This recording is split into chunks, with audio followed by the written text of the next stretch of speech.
Dear students வணக்கம்.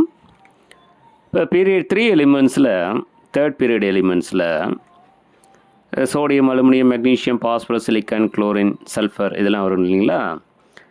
இதோட oxides எது பேசிக்கு, எது ஸ்ட்ராங் பேசிக்கு, எது ஆம்போட்டரிக்கு, எது அசிடிக்கு, எது வீக் அசிடிக்கு அப்படிங்கிறத பார்க்கலாம்.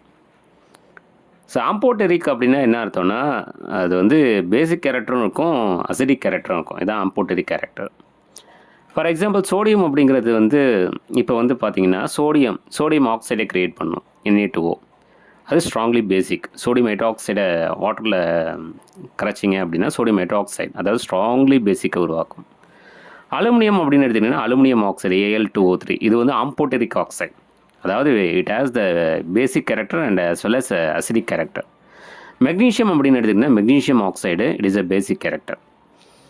பாஸ்பரஸ் எடுத்துக்கிட்டிங்கன்னா phosphorus pentoxide, it is acidic character.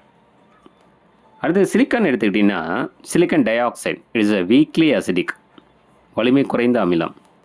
Chlorine form பண்ணுறது Cl2O7, இது ஸ்ட்ராங்லி அசிடிக். அடுத்து சல்ஃபர் எடுத்துக்கிட்டிங்கன்னா sulphur di oxide, it is a acidic. சரிங்களா?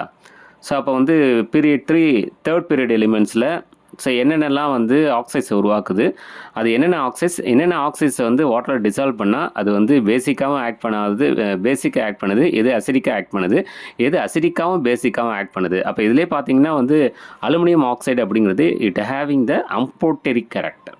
சரிங்களா? இதை நல்லா நாம் ஞாபகம் வச்சுக்கணும். ஸோ இந்த ரிலேஷன்ஷிப்லேருந்து ஏதாவது ஒரு கொஸ்டின்ஸ் நீட்டில் கேட்கலாம்.